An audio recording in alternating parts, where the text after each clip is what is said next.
రటిక ప్రజా సమస్యల పరిరక్షణమే లక్ష్యంగా టీడీపీ ప్రధాన కార్యాలయంలో ఏర్పాటు చేసిన ప్రజా దర్బార్లో మంత్రి కొల్లు రవీంద్ర ప్రజల నుంచి అర్జీలు స్వీకరించారు. వారి సమస్యలు విని సాధ్యమైనంత త్వరగా పరిష్కారం చూపిస్తామని హామీ ఇచ్చారు. ప్రజా దర్బార్లో ఎక్కువగా రెవెన్యూ సమస్యలు వచ్చాయని, గత ప్రభుత్వ హయాంలో జరిగిన దౌర్జన్యాల గురించి కూడా ఫిర్యాదులు అందుతున్నాయని అంటున్న మంత్రి కొల్లు రవీంద్రతో మా correspondent Harika face to face. తీర్చాలనే విధంగా ఏర్పాటు చేసింది ప్రజా దర్బార్. అలాంటిది ఈ రోజు మంగళగిరి టీడీపీ ప్రధాన కార్యాలయంలో ప్రజా దర్బార్కు అనేక మంది రావడం జరిగింది. మినిస్టర్ కొల్లు రవీంద్ర ఆధ్వర్యంలో అయితే ప్రజలు అర్జీలు స్వీకరించారు. ఎలాంటి వచ్చినాయి అలా అనేది, దానికి ఎలాంటి పరిష్కారం చూపిస్తారనేది కూడా తెలుసుకుందాం. సార్ చెప్పండి సార్, ఈరోజు ఎంతమంది ప్రజలు తమ అర్జీలను ఇవ్వడానికి వచ్చారు, అలాగే వాళ్ళకి ఎలాంటి పరిష్కారం చూపిస్తారు? అంటే తెలుగుదేశం పార్టీ మరి మొట్టమొదటి నుంచి కూడా ప్రజలకు జవాబుదారీగా ఉండాలనేది పార్టీ యొక్క సిద్ధాంతం. అందులో భాగంగా మరి ప్రతిరోజు ప్రభుత్వం వచ్చిన దగ్గర నుంచి ప్రతిరోజు గ్రీవెన్స్ నిర్వహిస్తూ ఉన్నాం. సోమవారం నుంచి శనివారం వరకు ప్రతి ఒక్కరి దగ్గర నుంచి కూడా అర్జీలు తీసుకుని ప్రజా సమస్యల పరిష్కారం చేయడం కోసం ప్రభుత్వం చేస్తూ ఉంది. అలాగే నియోజకవర్గాల్లో కూడా ప్రతి శుక్రవారం మరి సంబంధిత శాసనసభ్యులు కానీ అక్కడ ఉన్నటువంటి ప్రజాప్రతినిధులు గ్రీవెన్స్ నిర్వహిస్తూ మరి ప్రభుత్వం దృష్టిలో అవన్నీ కూడా పీజీఆర్ఎస్లో అప్లోడ్ చేసి ఆ సమస్య పరిష్కారం వాళ్ళకి మెసేజ్ ద్వారా తెలియజేయడం జరుగుతుంది. అదే రకంగా ఈరోజు మన పార్టీ కేంద్ర కార్యాలయంలో మరి ఆలపాటి రాజేంద్ర ప్రసాద్ గారు నేను కలిసి అర్జీలు తీసుకోవడం జరిగింది. ప్రధానంగా ఇక్కడ రెవెన్యూకి సంబంధించి కొన్ని అర్జీలు వస్తూ ఉన్నాయి. మరి అవన్నీ కూడా అప్లోడ్ చేస్తూ జరుగుతుంది. జెన్యున్గా ఉన్నటువంటి పరిష్కారం చేయడానికి అన్ని విధాలా కూడా శతవిధాలా ఈ ప్రభుత్వం పనిచేస్తూ ఉందని చెప్పి ఈ సందర్భంగా తెలియజేసుకుంటూ, మరి ఎక్కడికక్కడ స్థానికంగా కలెక్టర్లు కూడా ప్రతి సోమవారం గ్రీవెన్స్ కండక్ట్ చేస్తూ ఉన్నారు.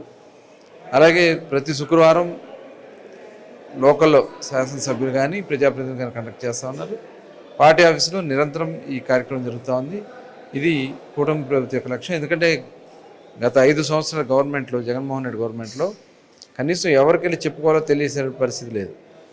ఎవరికైనా వచ్చి బయట చెప్తే వాళ్ళ మీద తిరిగి దాడి చేసినటువంటి సందర్భాలు చూసాం. మరి విసిగిపోయినటువంటి ప్రజలకి ఈ ప్రభుత్వం ఊరటగా అండగా అన్ని విధాలా నిలబడతా ఉందని చెప్పి తెలియజేస్తాం. సార్, ప్రజెంట్ ఆంధ్రప్రదేశ్ పెట్టుబడులతో అలాగే పథకాలతో దూసుకుపోతుంది. అండ్ కార్మికులకు కూడా రీసెంట్గా లేబర్ అడ్డాన్ని తీసుకొచ్చారు, దాని గురించి చెప్పండి సార్.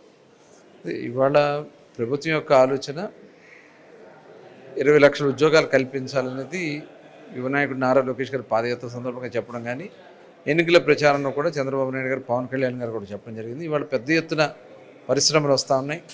దగ్గర దేశంలో వచ్చినటువంటి పెట్టుబడులు 25% పెట్టుబడులు ఒక ఆంధ్ర రాష్ట్రానికి వచ్చినాయి.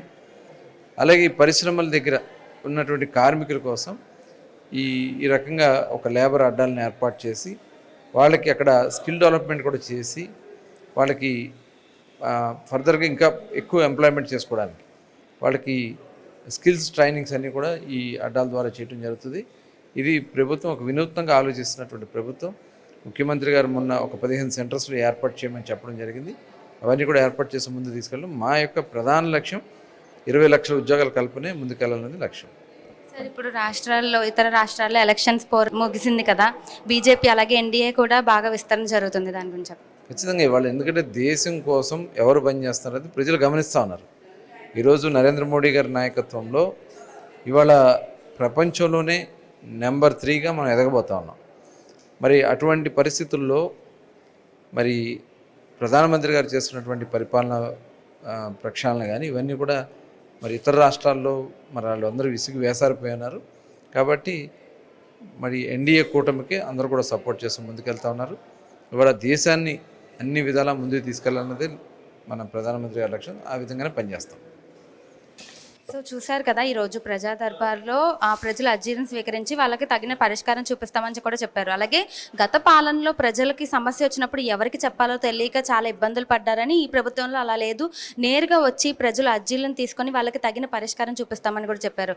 అలాగే రాష్ట్రంలో కూడా ఎన్డీఏ విస్తరణ బాగా జరుగుతుందని, మోడీ గారి నేతృత్వంలో అయితే రాష్ట్రం చాలా సుపరిపాలన జరుగుతుందని కూడా చెప్తున్నారు. వీడియో జర్నలిస్ట్ పవన్తో హారిక, వైకే న్యూస్, విజయవాడ.